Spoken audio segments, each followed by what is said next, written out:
અંકલેશ્વર નગર સેવા સદનની બજેટલક્ષી સામાન્ય સભા યોજાઈ હતી, જેમાં રૂપિયા 108.45 કરોડના બજેટને મંજૂરી આપવામાં આવી હતી. અંકલેશ્વર નગર સેવા સદનની બજેટલક્ષી સામાન્ય સભા ઇન્ચાર્જ પ્રમુખ ભાવેશ કાયસ્થની અધ્યક્ષતામાં યોજાઈ હતી.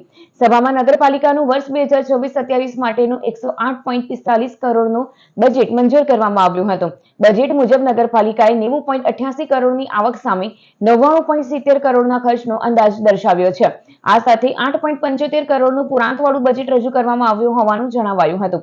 સાથે જ આ બજેટમાં નવા કોઈ કરવેરા નાખવામાં આવ્યા નથી. નગરપાલિકા દ્વારા શહેરના વિકાસ માટે વિવિધ કામોની પણ જાહેરાત કરવામાં આવી છે, જેમાં શહેરમાં સ્પોર્ટ્સ કોમ્પ્લેક્સનું નિર્માણ, આઇકોનિક રોડ બનાવવો, શહેરના સર્કલોનું નવીનીકરણ તેમજ શહેરના પ્રવેશદ્વાર એન્ટ્રી ગેટ બનાવવાના કામો હાથ ધરવામાં આવશે. અંકલેશ્વર નગરપાલિકા દ્વારા 108 કરોડ 45 લાખ રૂપિયાનું પૂર્ણાંકવાળું બજેટ રજૂ કરવામાં આવ્યું, જેમાં ઓપનિંગ ઉઘડતી સિલક તરીકે 17 કરોડ 56 લાખ 65 હજાર અને આવક 90 કરોડ 88 લાખ 35 હજાર અને ખર્ચ એની અંદર ટોટલ ખર્ચ આવે છે 99 કરોડ 70 લાખ, એમ કરીને 8 કરોડ 75 લાખની પૂર્ણાંકવાળું બજેટ રજૂ કરવામાં આવ્યું. આમાં શહેરને નવા આયામો જેવી રીતના કે સ્પોર્ટ કોમ્પ્લેક્સ, આઇકોનિક રોડ, નવા સર્કલો, નવા એન્ટ્રી ગેટ અને શહેરના વિકાસ અને સ્વચ્છતા માટેના કામો પર ભાર મૂકીને નવા બજેટને આયોજન કરવામાં આવેલ છે. બીજી તરફ નગરપાલિકાના કથિત લાંચ કાંડને લઈને વિપક્ષ કોંગ્રેસે શાસક પક્ષ પર ભ્રષ્ટાચારના આક્ષેપો કર્યા હતા. કોંગ્રેસે રજૂ થયેલ બજેટની આંકડાની માયાજાળ ગણાવી વિરોધ નોંધાવ્યો હતો. આજે જનરલ બોર્ડનું આયોજન થયું હતું. 1 થી 42 સુધીના કામો હતા. એની અંદરમાં જે ગઈ ફેરી 1 જ મિનિટની અંદરમાં બોર્ડ પ્રમુખ જે હતા અમારા એક દિન સુલતાન, એણે 1 જ મિનિટની અંદરમાં બોર્ડ પૂરી કરેલી હતી અને જે બોર્ડની અંદરમાં કામો થયા તે કાર્યરત બી થઈ ગયા. એટલે 100% 37-70નો ગુનો દાખલ થાય છે અને બધા પર વસૂલી આવશે. અને આ જે બોર્ડ આ બોલાવેલી હતી જે 1 મિનિટની અંદર તે કેન્સલ થશે.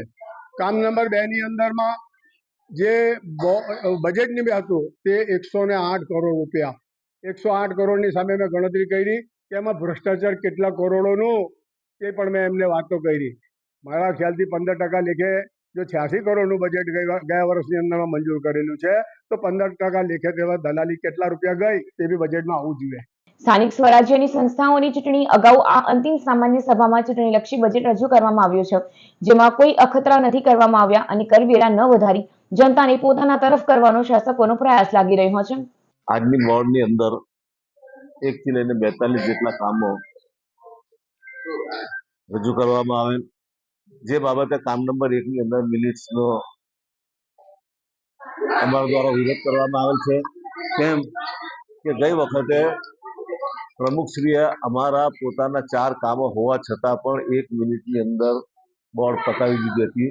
એટલે કે એટલા બધા કામોની અંદર ખરેખર લોકશાહીની રીતે જો જોવા જાઓ તમે એની અંદર ચર્ચા કરવાની હોય છે અને આ પણ એક સંસદના પટલ જેવું હોય છે, જેવું લોકશાહીની અંદર સંસદમાં લોકસભા અને રાજ્યસભામાં જે રીતે ચર્ચા થઈને જે બધું પાસ થાય છે એ રીતે વિપક્ષને કોઈ મોકો નહીં આપ્યો, વિપક્ષને કોઈ રજૂઆત નહીં કરી અને 1 મિનિટની અંદર બોર્ડ પતાવી દેવામાં આવેલ, જે ગેરકાયદેસર અને બંધારણની વિરુદ્ધનું કામ કરવામાં આવે. બીજું કે 108 કરોડનું બજેટ,